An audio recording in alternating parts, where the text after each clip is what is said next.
Hello, everybody, and welcome to JTV. I'm really delighted to say that we have a brilliant author, columnist, chief political writer for Spiked Online. The brilliant Brendan O'Neill is here with us today. He is one of the few sane voices out there. He's not Jewish, by the way, but I really wanted to get Brendan onto JTV again because he's written a few articles actually on Spiked, which I felt so perfectly encapsulated the really jaw-dropping response by so many people around the world to what happened in Israel. First of all, Brendan, thank you for making the time to be with us on JTV today. I really appreciate it. My pleasure, Ollie. Really happy to be here.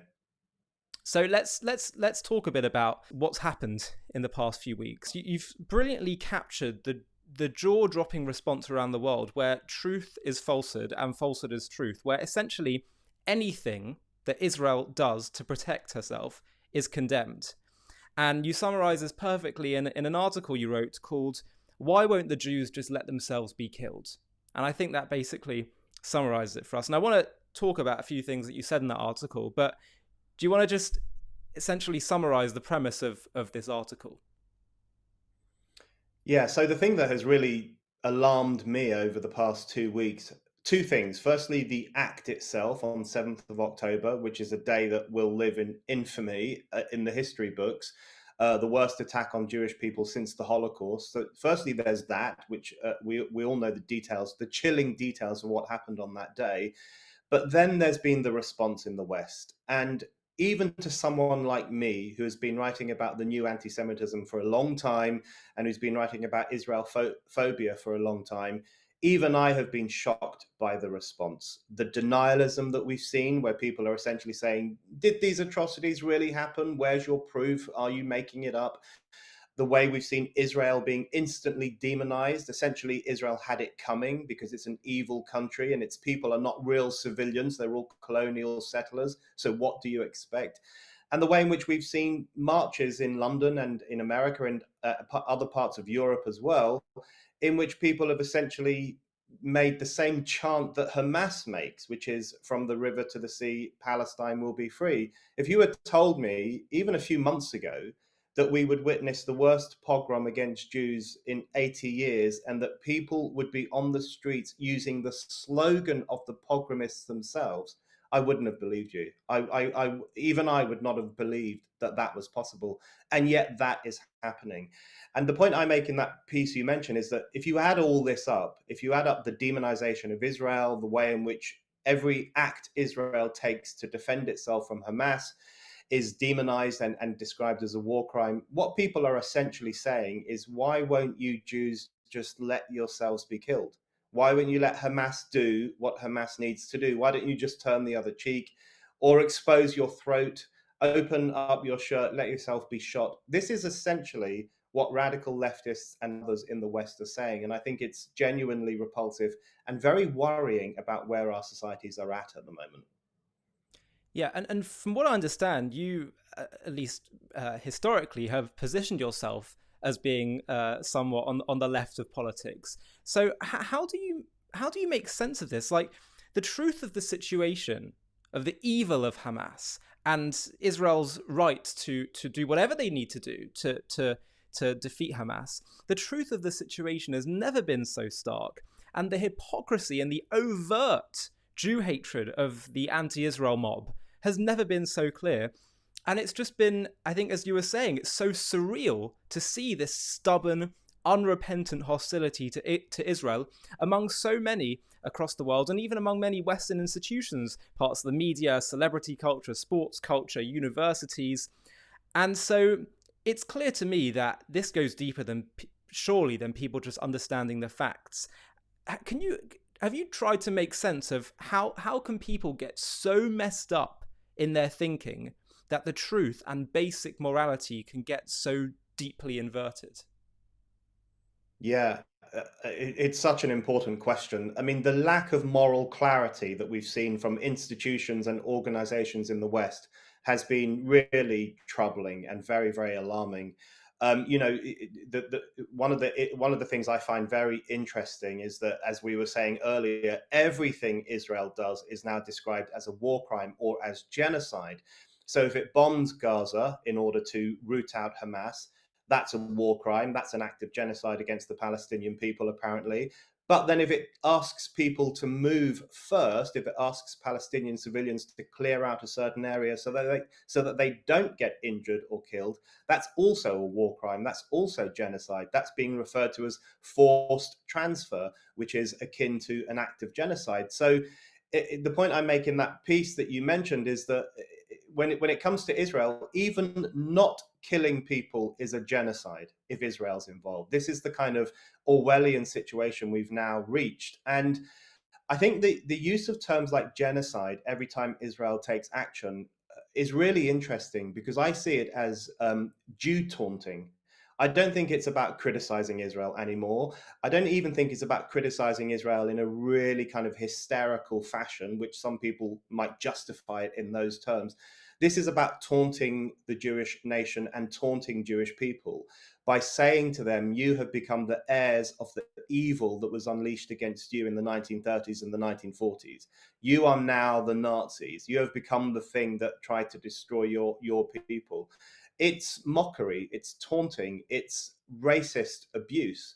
So when you see people on the streets of London and other cities waving placards saying Zionists are the new Nazis, or showing Hitler's face morphing into Netanyahu's face. We saw that on a march in London on Saturday, and other anti-Semitic caricatures as well. That's not politics. That's bigotry. That's not anti-imperialism. It's racism. And we have to be very open about that. Every comparison of Israel to the Nazis is a racist act. And everyone who goes on a demo and casually rubs shoulders with radical Islamists who are calling for holy war against Israel, which happened in London, or with people holding up placards saying that the Zionists are the Nazis and Gaza is the new Warsaw Ghetto, any leftist who casually rubs shoulders with poisonous ideology like that has lost any claim to be an anti-racist, has lost any claim to be a moral person, and has thrown their lot in with a new anti-Semitism. And I think we just need a very upfront discussion about the fact that criticizing countries and criticizing nation states is a perfectly normal part of everyday political discussion. But that's not what is happening with Israel. Israel is being demonized to an extraordinary degree. It's been singled out and it's been racially taunted by supposed progressives in the West. And that's something that we really need to confront.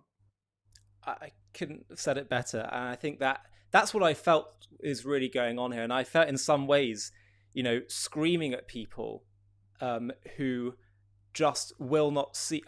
It's not just that they want to invert the truth, but I agree with you. I think there's some kind of sadistic pleasure they get in taunting Jews.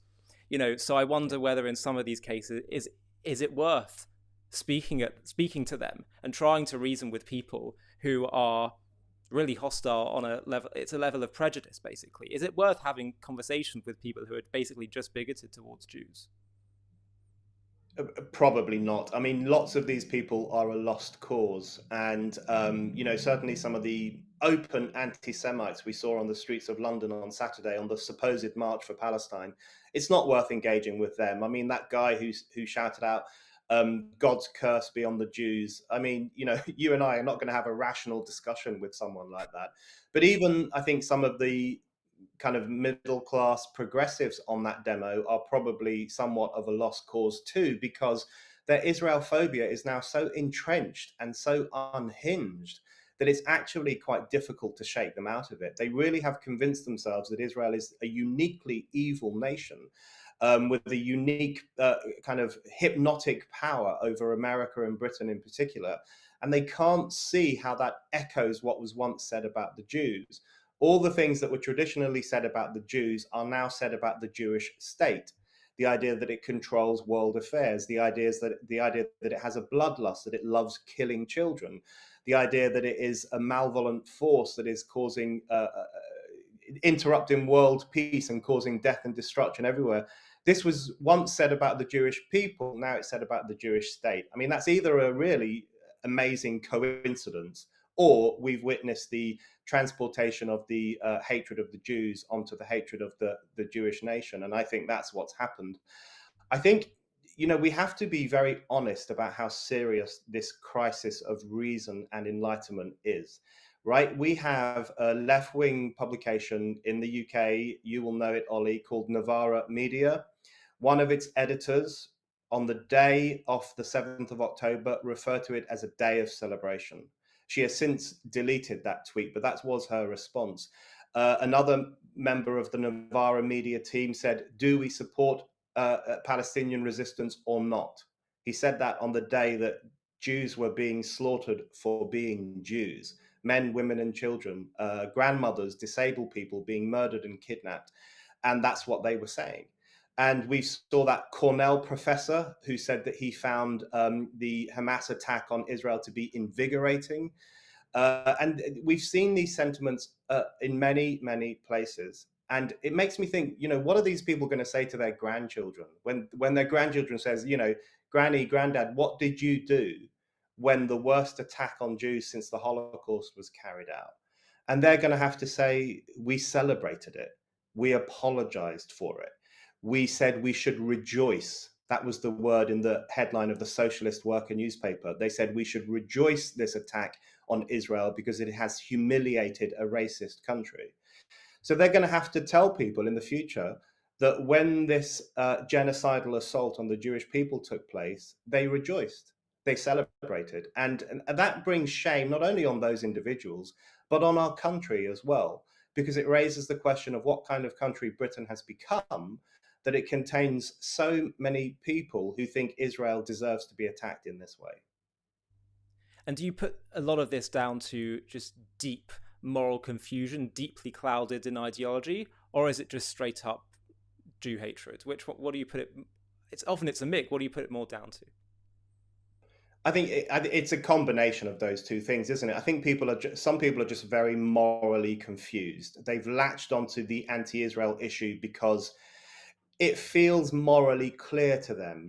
They might be lacking a sense of moral clarity in their lives, so they latch onto this idea that there is a uniquely evil force in the world, and it is incumbent upon them to oppose it by going on marches, by boycotting Israeli goods, by refusing to engage with Israeli academics or Israeli literature, as the bigoted BDS movement demands.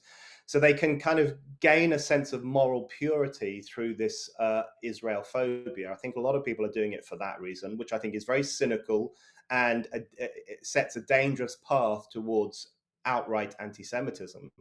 But then there are other people who I think are becoming or have become anti-Semitic.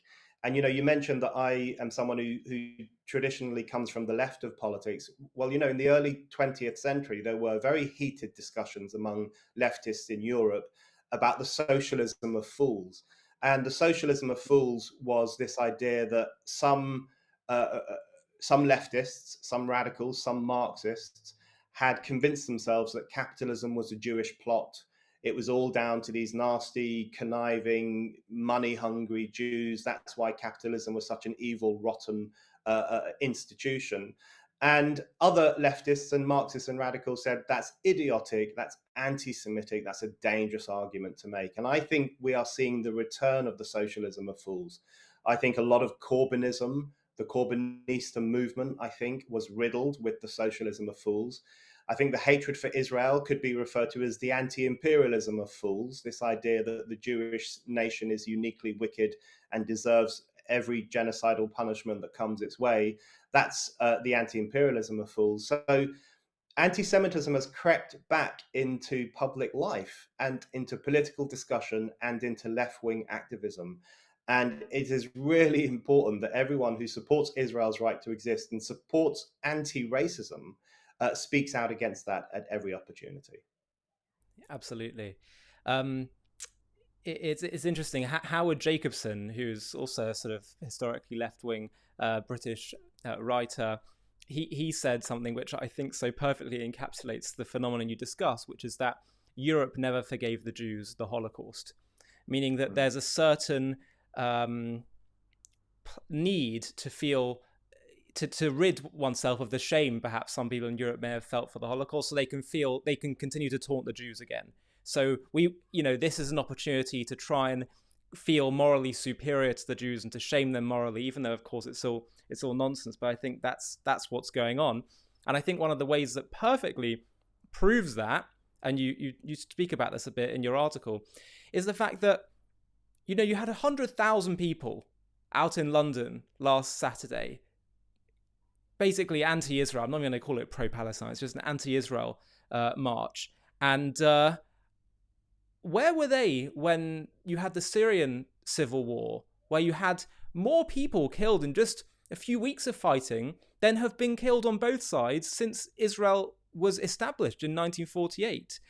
And it's so obvious that this is not about their concern for morality and humanitarian issues. And you said something in your article, you wrote, there's something really grim in the marshalling of the rules of war to shame Israel. Many of these rules, the Geneva Convention's human rights laws, were introduced in the aftermath of the Second World War and the Nazis' attempted destruction of the Jews. And yet now it is the Jewish state more than ever, more than the warmongers of the Saudi regime, the bomb-happy Turks, the destructive imperial powers of America, Britain and France, that has these post-war rules barked in its face. We will protect you from genocide, the Western world said to the Jews, yet now it wags its post-war officious finger in Jews' faces because they dare to hunt down men who committed an act of genocidal terrorism against them. Do you want to talk a bit about that? Yeah, I find it grimly fascinating that the rules of war, the kind of post-Second World War rules, many of them are post-Second World War, are most often deployed against the world's only Jewish state, the country to which the prime victims of European hysteria fled after the war and set up their own country in order to protect themselves from apocalyptic anti-Semitism. It's extraordinary that it is now that country and those people who are told off about the rules of war all the time. You see them whenever there's an Israeli politician on the BBC or Sky News, they just get lectured about the Geneva Conventions and human rights law and the sin of genocide in a way that no other leaders do.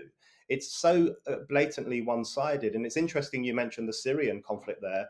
You're absolutely right. There have been so many conflicts in recent years that have killed vast numbers of civilians, and I've not seen protests.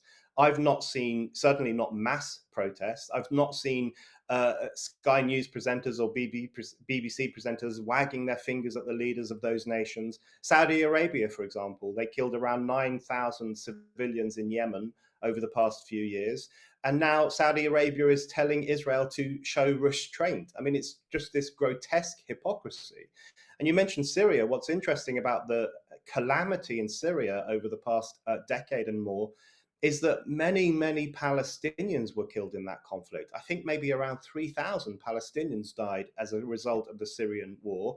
Around 100,000 Palestinians were displaced during that war because, of course, Syria has a very large number of Palestinians there. Where were the protests for those Palestinians? Where was the concern for their deaths in conflict or their displacement? I don't remember seeing that referred to as forced transfer or a genocide of the Palestinian people. So you're right, this is not about being pro-Palestine. They don't give a damn about Palestinian people, actually. Hamas certainly doesn't. Hamas knew very well that when it went into Israel and slaughtered 1,400 people, it knew very well that there would be consequences, and it knew very well that people in Gaza would die as a result of those consequences. It basically sacrificed Palestinian people for the PR benefit of getting global sympathy for its cause.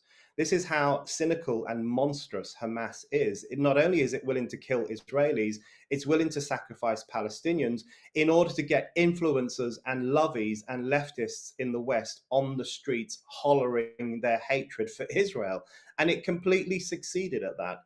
It goaded these influencers onto the streets to play their part in its kind of vain, demented war on Israel. So the whole thing is just kind of slightly sick-making, and I think there's a very grim element to the way in which the post-Second World War rules and principles are so often wielded at Israel, because it is about saying look, we helped you when you were suffering in the Holocaust, and now you are behaving like the architects of the Holocaust. That's essentially the libel that is being issued against Israel all the time.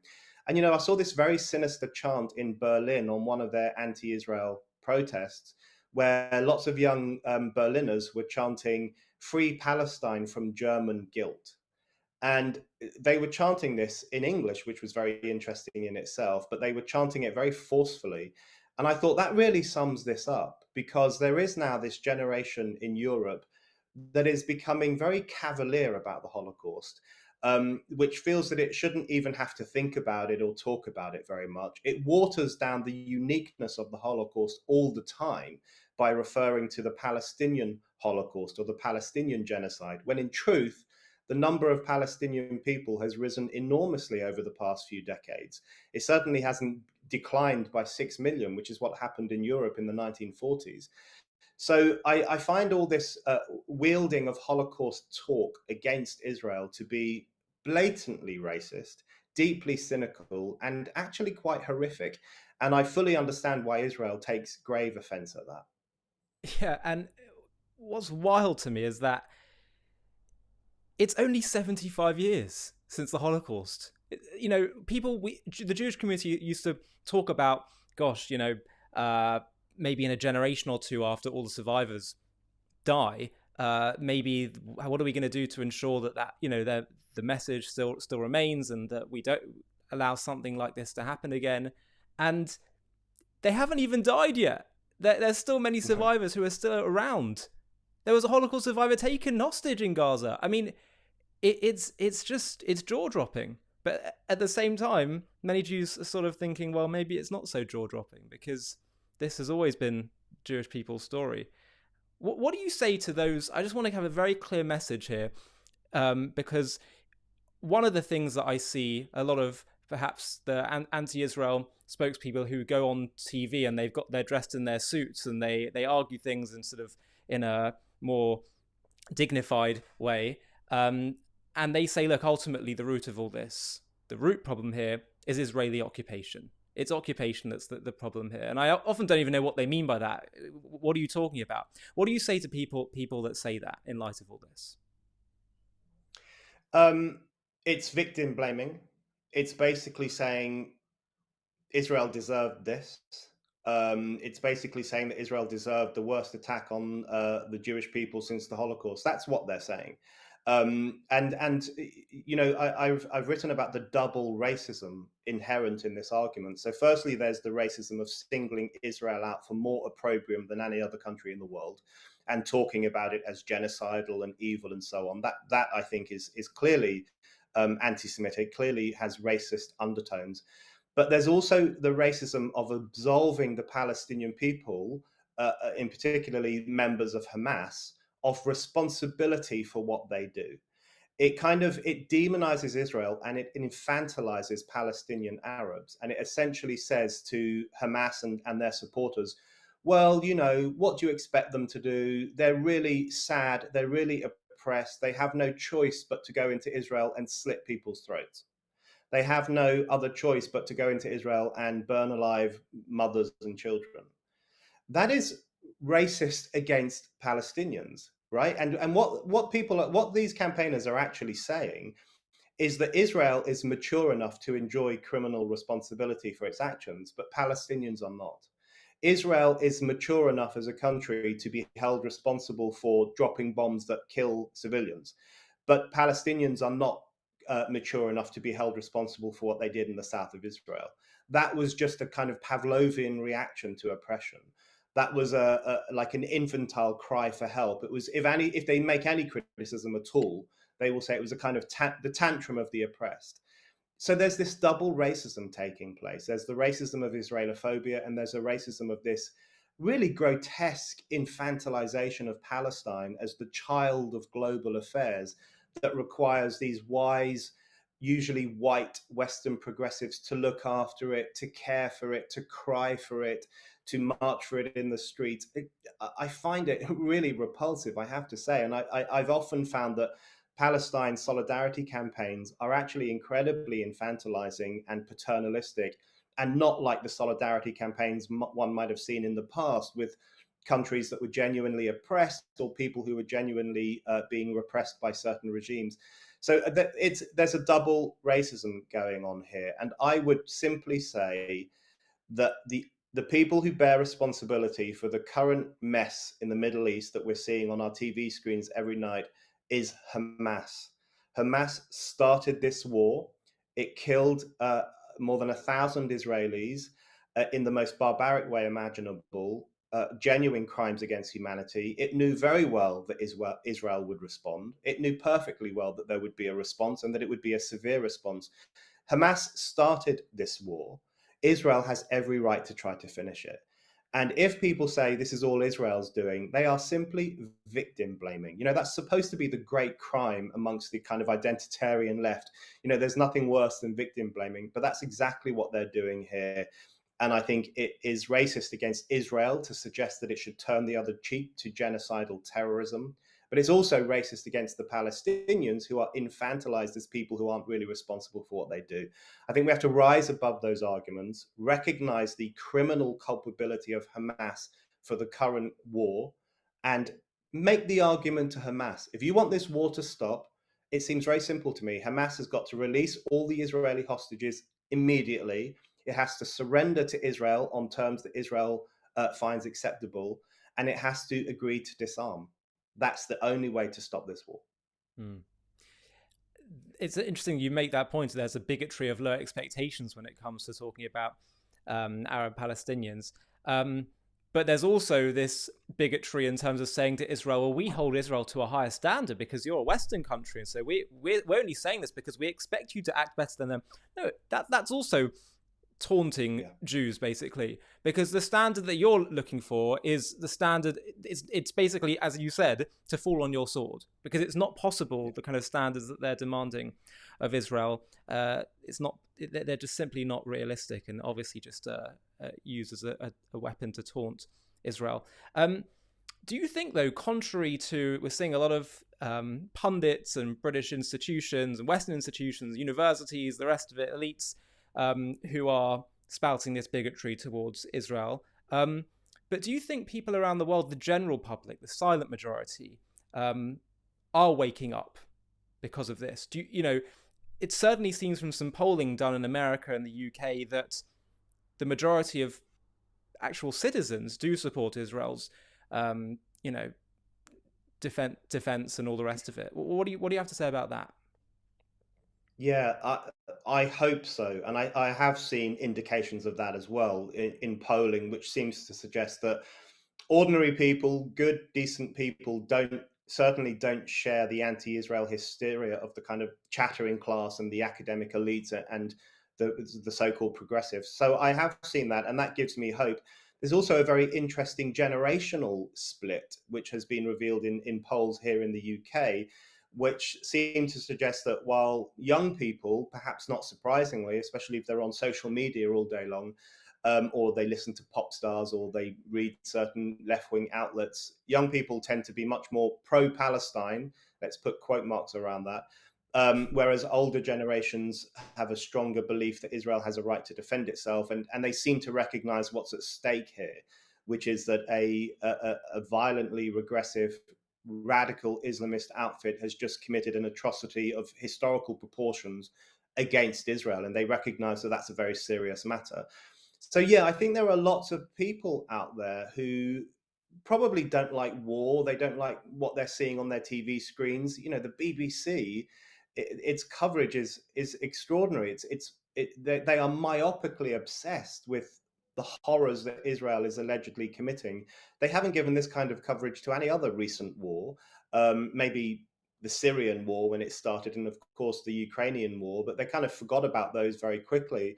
But with Israel, I think they're going to drag this out for as long as possible. So I'm worried that the more people are subjected to mainstream propaganda about evil Israel, the more that we might see a problematic shift in public opinion. I'm hoping that doesn't happen, but it is something that concerns me. For the time being, I think you're right. There is a silent majority who recognizes that either this is more complicated than people are saying, or that Israel certainly has a right to defend itself. And I've been involved in helping to set up a new group called the British Friends of Israel. And this week, the week that you and I are talking, we released uh, the founding statement, which is called the October Declaration. And it's signed by some brilliant people: Tom Stoppard, Maureen Lipman, Andrew Neil, Ayaan Hirsi Ali, me, and many, many others. And in the first few hours that it was released, we got thousands and thousands of people signing it. This is a declaration which stands against anti-Semitism, which says we must refer to Hamas as terrorists, and which recognizes that the atrocities of 7th of October were the worst anti-Semitic acts since the Holocaust and are entirely responsible for the current conflict. So that's getting thousands of signatures. I hope it gets thousands more, because that's a way in which I think the silent majority can stop being silent and put their name to a statement, at least, which says, listen, this is not evil Israel committing genocide against an innocent people. This is a war that was started by Hamas and which involved grave war crimes and which Israel has every right to defend itself against.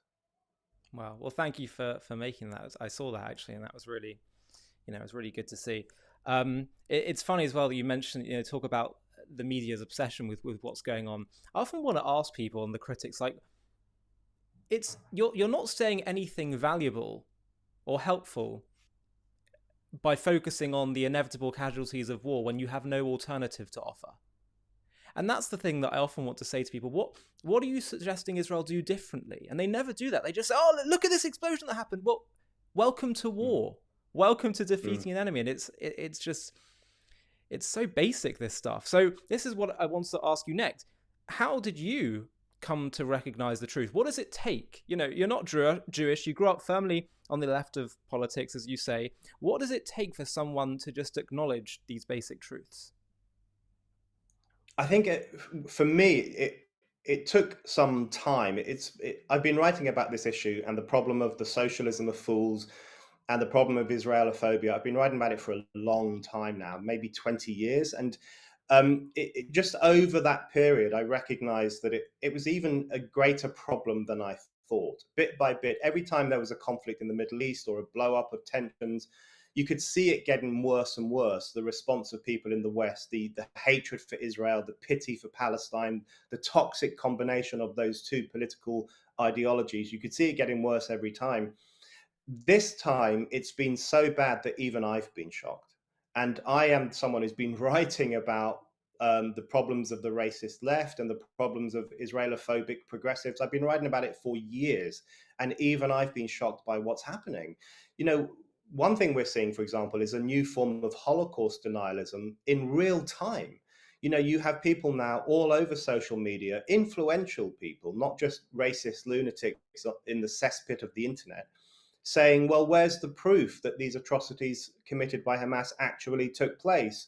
Show us the images, show us the dead babies, offer up, footage of your corpses, and then maybe we'll believe it. Actually, even then they don't believe it, and they say they are AI generated images, or they say they're photoshopped.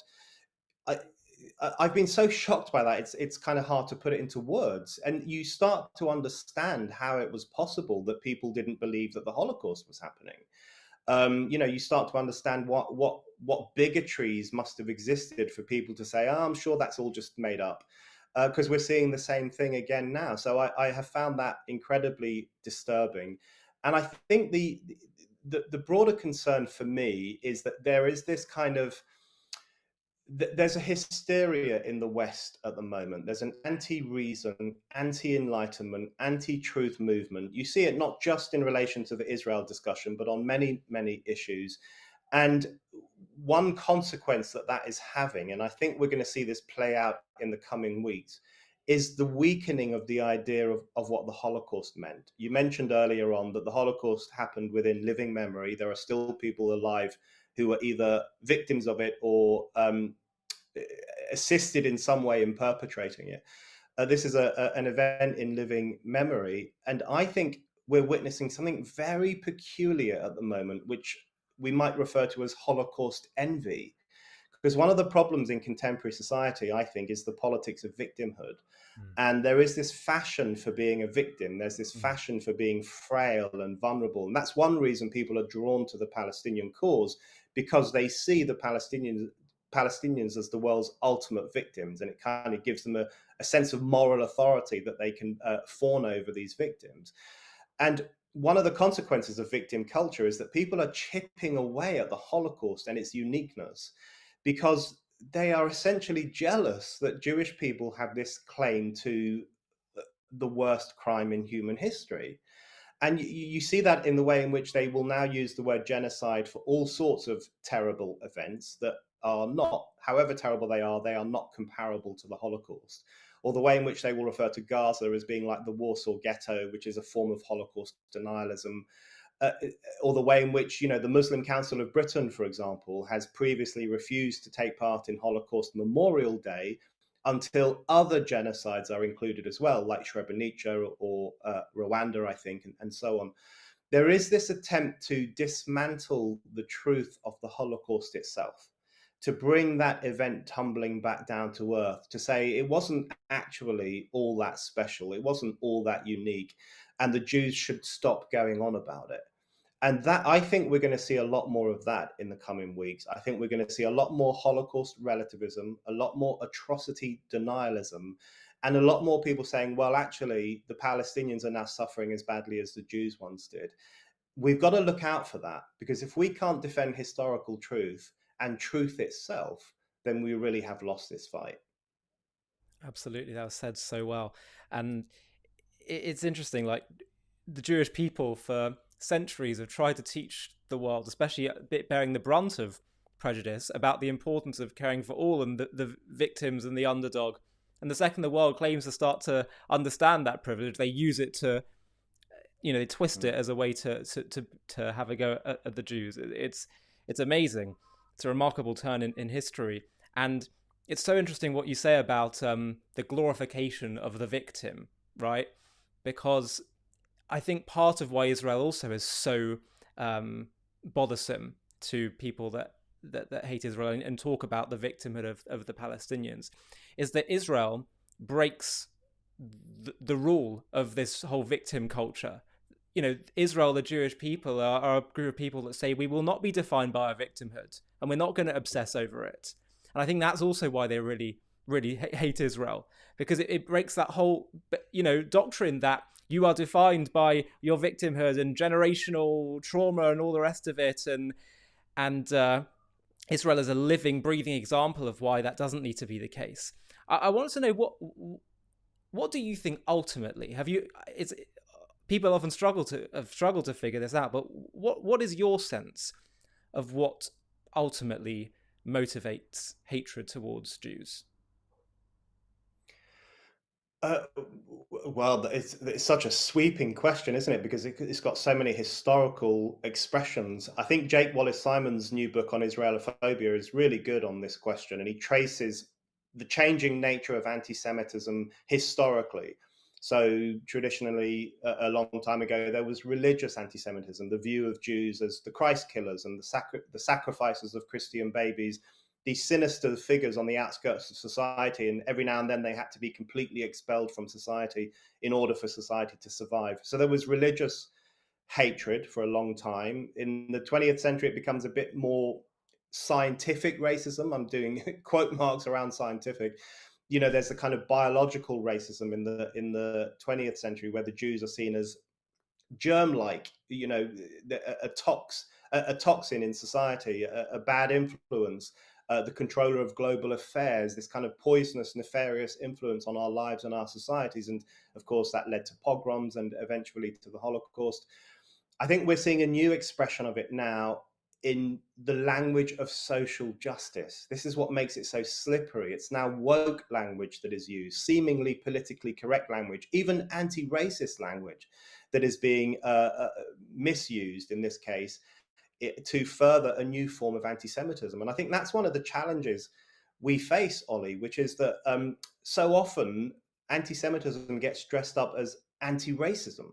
So people will say, I've seen people say over the past week or so, I've seen them say, um, we need to. The only reason we're criticizing Israel is because we're anti-racist, we're anti-genocide, and Israel is committing a genocide. But of course, that becomes their way of excusing the genocidal terrorism that was inflicted on Israel by a group that was set up expressly to kill Jews. So they can kind of gloss over their support or their apologism for that in the language of anti-racism. So it puts us in a difficult position because it means we have to pick apart their claims to anti-racism and make the point that there is nothing anti-racist in what they're doing, and in fact they are inflaming a new version of the oldest form of racism, which is hatred for the Jewish people. So it's so important to unpick that and untangle that, and to make the case for a genuine anti-racism which treats no people as either superior or inferior on their basis of their ethnic heritage or their racial heritage. That's the kind of argument I think we need to make. They're certainly not making that argument at all. But the other thing I think we need to challenge is the lie of moral equivalence, because we're seeing this all the time now, and you see it a lot in the media coverage. You see this, people will say, well, Israel has killed some kids in Gaza. So is it really any different to Hamas? And people will say Israel has now killed more people in Gaza, according to Hamas figures, than Hamas killed in southern Israel. This is so morally infantile. It's kind of difficult to get your mind around it, because if people cannot see the difference between civilians dying as a consequence of war, which is incredibly tragic and has happened in every war in history, if they can't see the difference between civilians tragically dying as a consequence of war and people being murdered because of their race, then they are a lost cause. There is no moral equivalence between Israel regretfully and in some cases tragically causing the deaths of civilians in its war on Hamas. There's no comparison between that and Hamas going into southern Israel and killing people on the presumption that they were Jews, killing children, mothers, grandmothers, disabled people, hunting them down at a music festival, stabbing them to death, burning them alive, shooting them because they were Jewish. These are utterly incomparable. And the idea that Israel would do anything like that is such a repugnant lie. The idea that Israel would commit a conscious racial genocide and target civilians on the basis of their ethnicity is a lie. So that kind of lie of moral equivalence also really needs to be challenged so that we can have an honest sense of moral clarity about what is at stake here. And what is at stake here is that an apocalyptically violent movement of Jew haters has declared war on Israel. And I know which side of that I'm going to be taking. Yeah. And you spoke really eloquently about how anti-Semitism has evolved and mutated through the generations. But my question was really about, have you gave any thought to the question of why does it, what the common denominator, which is targeting the Jews? Like, have you thought what it is that's motivating human beings to constantly point at the Jews throughout all generations? What's the common factor? A lot of people don't know, but have you thought what that could be? It's such a good question. I mean, I think it's probably that it's such a long-standing form of hatred that it finds its way back into contemporary life in one way or another. That's, it's there's such a long history of it that you can borrow from it if you really want to find a scapegoat in society. If you really want to say, listen, the reason the world is going to crap is because of this group of people over here. People often feel the instinct to make those simplistic points, those simplistic gestures.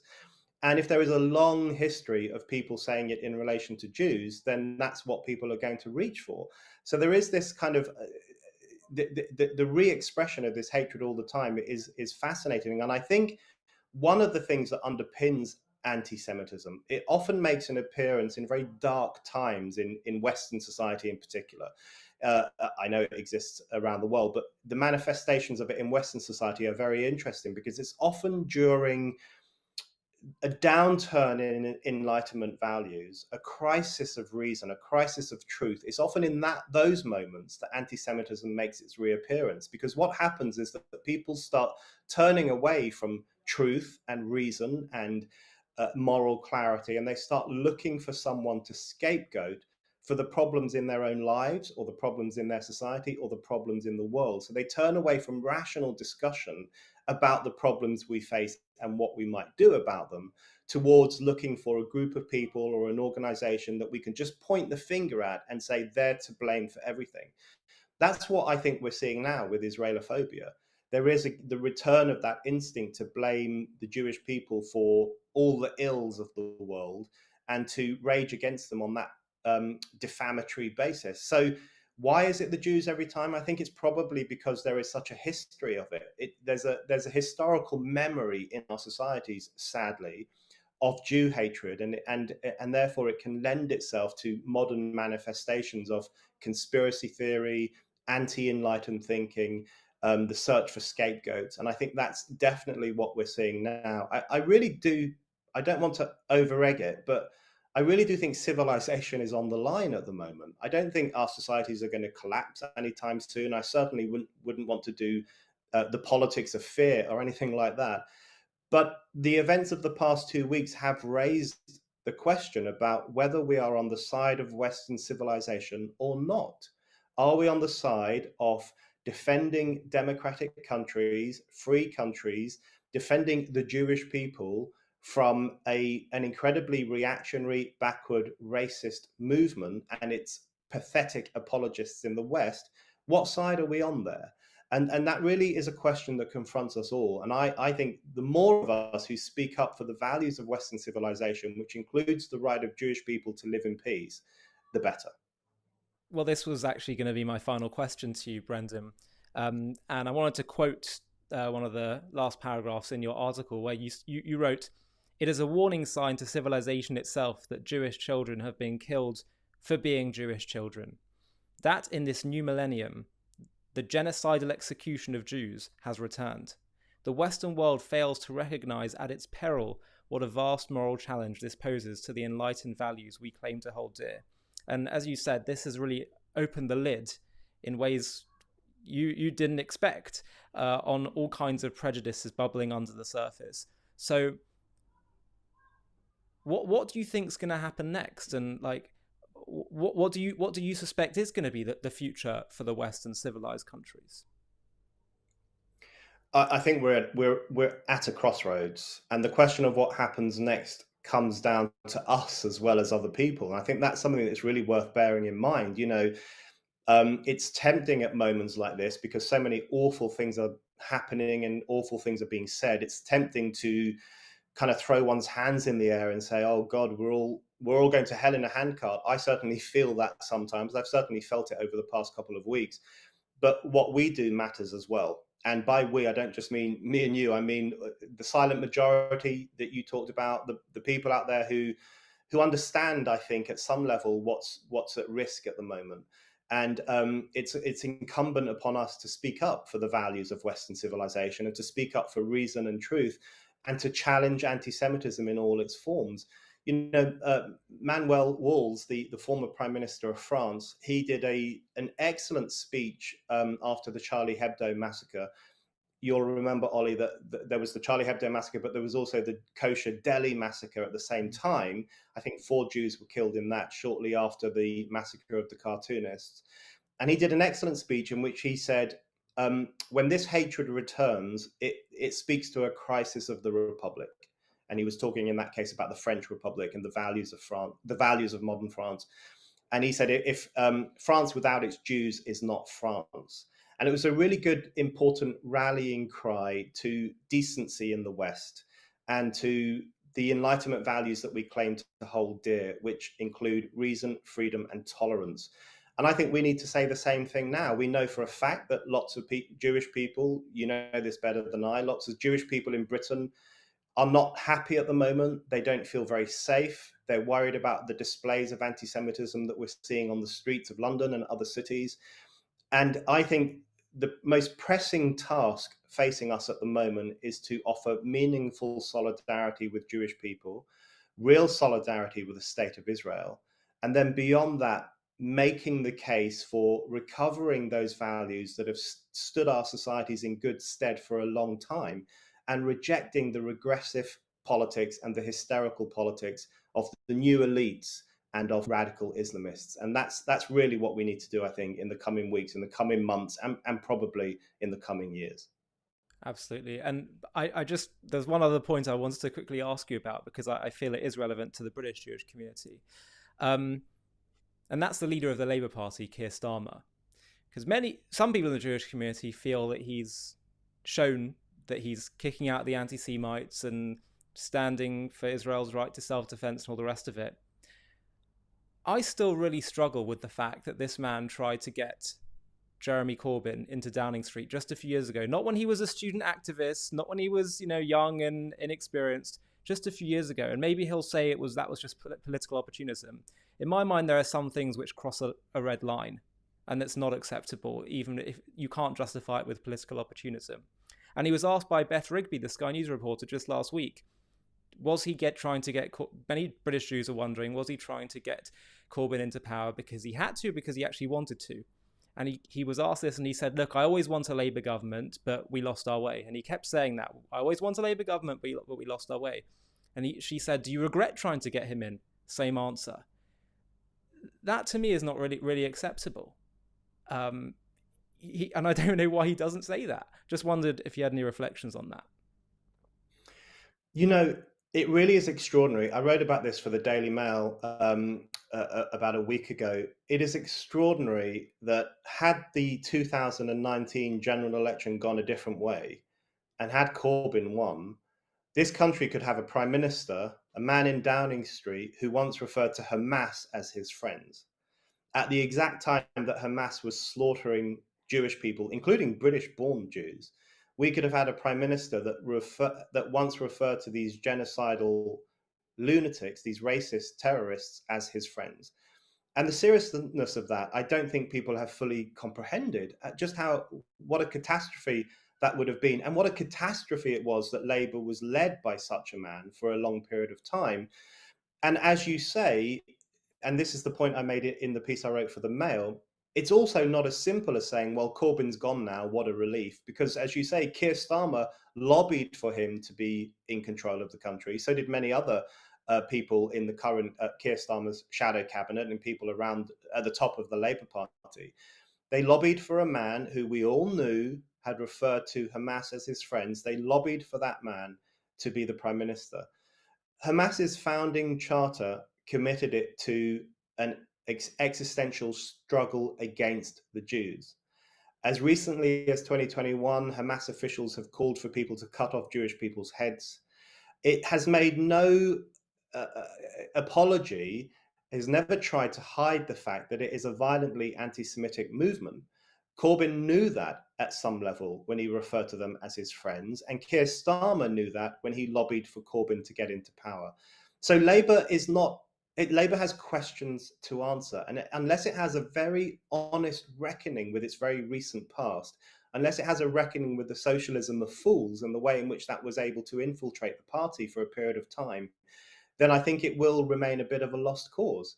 Labour has to be honest about what happened to its party in recent years, and it now has to make it very clear that it doesn't stand with any form of anti-Semitism, and that it condemns Hamas, and that it fully supports Israel. We need to hear Labour saying that before I think we can really believe that it has changed in a fundamental way. Yeah, and do you think Starmer can absolve himself of what he did?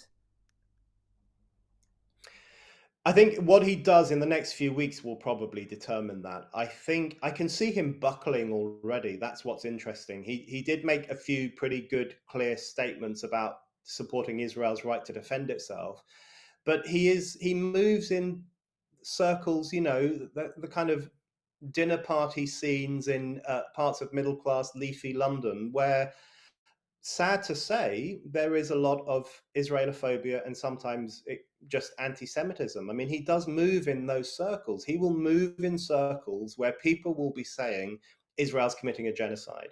The Gazans are being wiped out. Israel is uniquely problematic. He moves in those circles. That's a fact. That's what those kinds of people say. I hear them say it myself. So I think he's under pressure from his cultural elite that he is a member of, probably to start distancing himself from taking a clear position in defense of Israel and in defense of Western values.